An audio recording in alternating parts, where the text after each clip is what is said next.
I think the allocation which has come to us is quite satisfactory. In fact, we are getting less than 10% in the past few years, so it's much more than what we expected.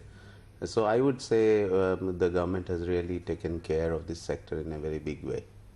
Right, so but then when we talk about the areas that we were lacking or what were the challenges, could you elaborate that, and how will the budget incentives that have come in help you overcome those? See, we have witnessed a very good production year during the 16 and 17, especially if you see our production touched 275 million tons of food grains and 300 million tons of horticulture produce.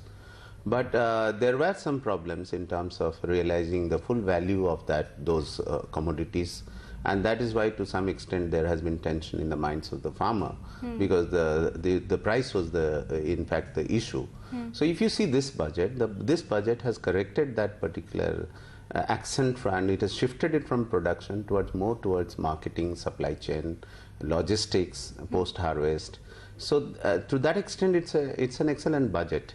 Just to give an example, the government has already made it stand clear on the MSP, and it has really made a paradigm shift in terms of how people aggregate their produce. You know that the farmer producer organization is going to get a big fillip because their income for the next 5 years after it is set up is going to be exempt from income tax. This will really spur growth in different parts of the country, and it will help farmers to unite, to aggregate their produce and take it to the market and bargain for a better price. Apart from that, you would have seen in the budget that they have sort of articulated the construction of what is called the Grameen rural agricultural market. You know, between the rural hearts, which was purely unorganized, and the APMC, which is organized, there is no intermediate body. So this gram is going to fill that gap. In other words, even today, the farmer just cannot take his produce to the agricultural producers marketing committee and sell it. It is done through traders. Right. But by visualizing a gram, the farmer actually takes this to that gram, and from gram, the bigger aggregators or the food processors or the various other suppliers can really source their agricultural produce from this gram. So we intend creating the required infrastructure at these points, and these will be very close to the existing villages. So it will not be something very far away from where the farmers are producing there. So it's really, the present budget really addresses these gaps in a very big way. These are only one or two examples, but you know for sure there have been other initiatives like the government has spoken about on the lines of Operation Flood to launch Operation Green, where potato, tomato and onion can really be linked between the clusters where it is grown and the markets where it is required, so that the price volatility does not affect the farmer, and at the same time the consumer, the need of the consumer is also taken care of. That Operation Green, for which 500 crores has been earmarked, is something, a very revolutionary concept.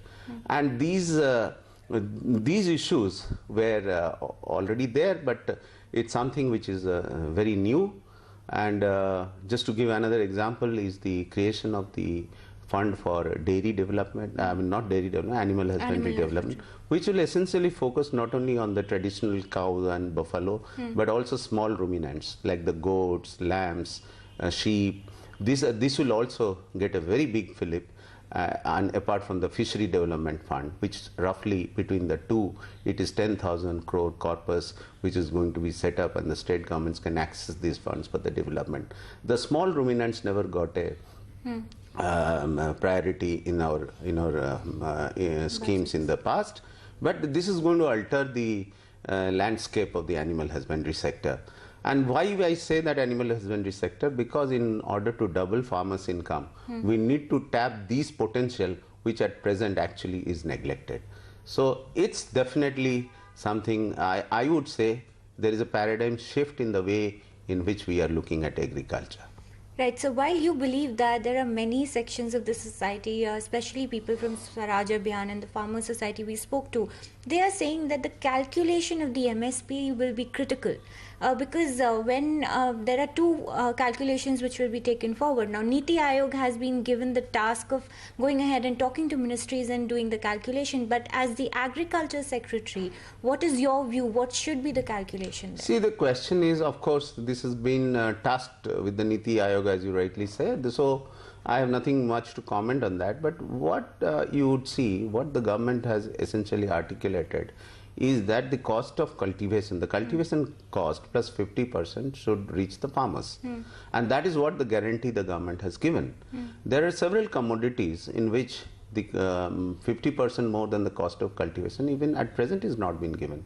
And we have 25 notified crops under MSP. So therefore, if actually it is given now that the government has said, it's going to change really the lifestyle of the farmers. So it's a very big improvement of what things are at present, and I think it's a very welcome move, pro-farmer and oriented towards farmers' welfare.